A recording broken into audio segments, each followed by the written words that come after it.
Assalamualaikum warahmatullahi wabarakatuh. Perkenalkan, nama saya Fatmia Putri Melani dari 11 IPA 1. Di sini saya akan mengerjakan tugas biologi, yaitu tugasnya menjelaskan proses pembelahan spermatogenesis dan oogenesis. Dan yang terakhir yaitu menjelaskan proses terjadinya menstruasi. Mari kita lihat penjelasannya.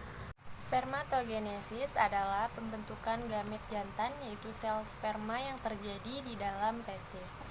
Proses spermatogenesis terjadi dalam beberapa tahap, yaitu yang pertama, spermatogenesis dimulai dari pembelahan sel yang belum matang, spermatogonia, secara mitosis selama 16 hari.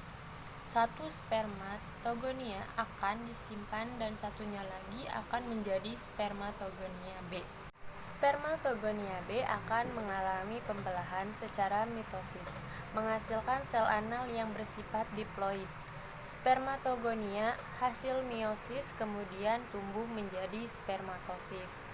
Spermatosis kemudian mengalami pembelahan meiosis selama 24 hari dan menghasilkan dua spermatosis sekunder yang bersifat haploid atau hanya setengah identik dengan induknya. Spermatosit sekunder kemudian membelah kembali secara meiosis selama beberapa jam. Spermatid kemudian mengalami pematangan dengan berkembangnya mikrotubulus pada sentriol yang kemudian membentuk ekor sperma. Nukleus yang mengecil sehingga kepala sperma dan badan basal. Setelah pematangan barulah jadi sel sperma yang siap keluar dari tubuh jantan. Menstruasi merupakan sebuah siklus bulanan yang dialami wanita. Kondisi ini terjadi karena sel telur yang dibuahi harusnya dapat menempel pada dinding rahim yang telah menebal.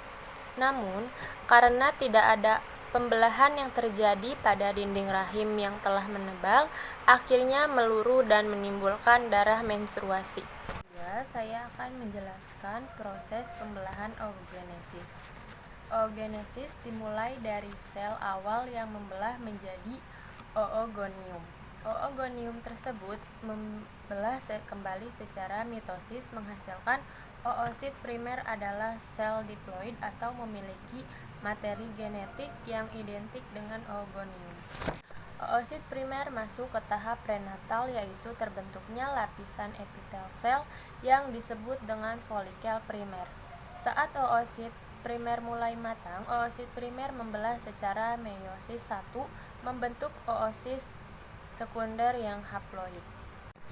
Oosit sekunder masuk ke tahap antral di mana terbentuknya ruang berisi cairan di antara sel-sel graniosa. Oosit sekunder kemudian kembali membelah secara meiosis 2 ootid dan badan kutub.